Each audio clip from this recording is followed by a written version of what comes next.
Hey second graders, I hope you liked that book. I think Pete the Cat is so funny. But what I love most about him is that he always has a positive attitude. So we're going to take that book and kind of let it inspire us for our artwork today. And we're going to make another page in the book where Pete the Cat is going to be stepping in something new. So I'm going to start with my shoe. I'm going to create a nice curve here, kind of for the base of the shoe where your shoe begins, okay? And then before it kind of comes this way, we need to do the tongue of the shoe. So we're gonna create the tongue of the shoe coming up like this. Kind of like a tennis shoe, right?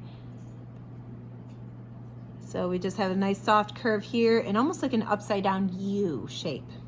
And we're gonna bring this shape all the way down to here so that it almost is equal to there, but it's stretching out, okay?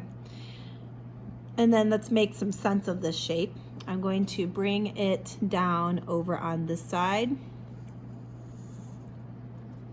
okay? And I'm gonna curve the front end down almost with a skinny backward C.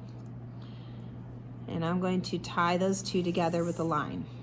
Now, it's looking a lot more like a shoe, but let's go in and add some fun details that will really make this look like a shoe, right?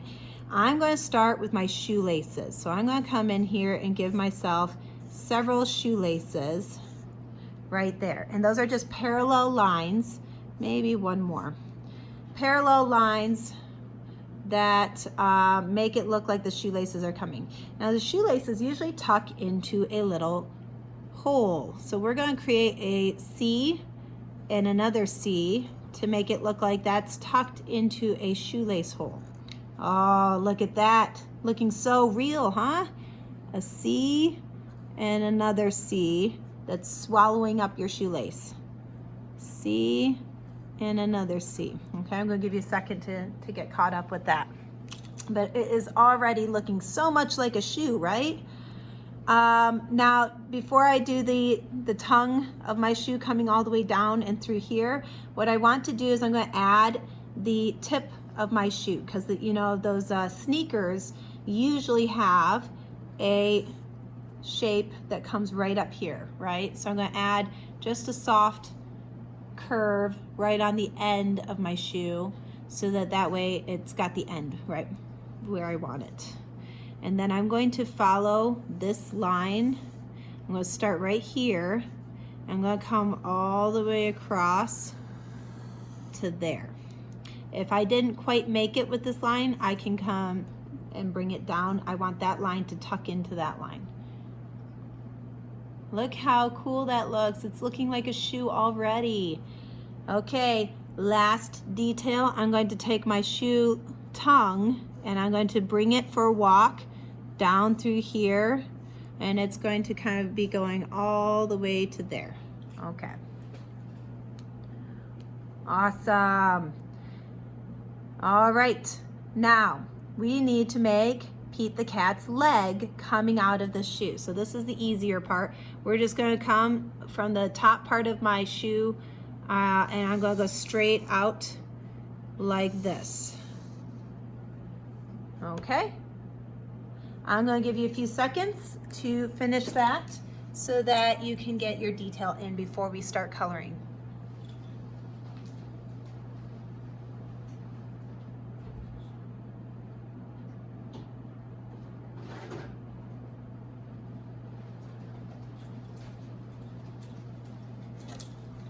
Okay, so Pete the Cat stepped on quite a few things in that book, didn't he? He stepped on mud and it turned his shoes brown. He stepped in a patch of strawberries. It turned his shoes red.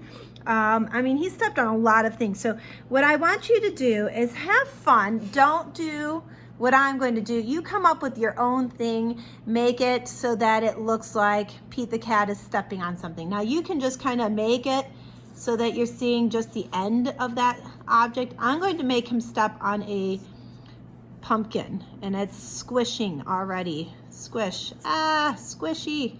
Squishy's coming out, yuck.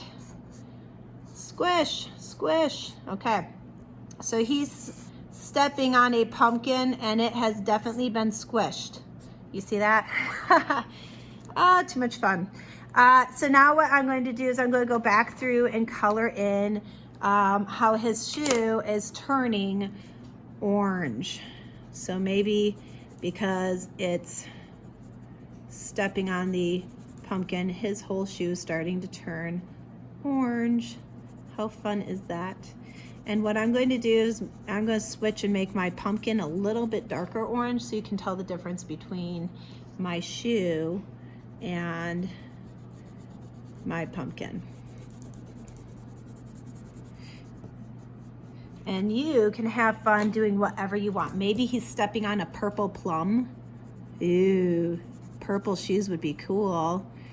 I think in one part in the movie or in the book, he stepped on a patch of blueberries. So you could really have fun thinking up things that he could be stepping on. Maybe he steps on a banana and it turns his shoe yellow. So have fun, think about what is he stepping on. Have fun kind of drawing the squished version. That's the best part, is it doesn't even have to look exactly like the object he's stepping on because he's squishing it and it's all smushed and not normal size. So you get to have a lot of fun here and add your own detail as you want. And when you're done, make sure you post your picture so that I can see it. Don't forget Pete the Cat's leg. You have two options you can do, because he's really, it's kind of funny because depending on which picture you're seeing, he's either blue or he's purple. So you can kind of decide what color am I going to color Pete the Cat. So I'm going to color him blue. You can color him blue or purple, totally up to you. Have fun doing this assignment. I can't wait to see what you guys post. And oh no, I broke my crayon. Oh, my crayons are going to run away in protest. Okay, so I'm going to turn this to make this easier for me to color. And I want you to take your time, go through nice, neat coloring, color in solid so that you have no white holes in your picture.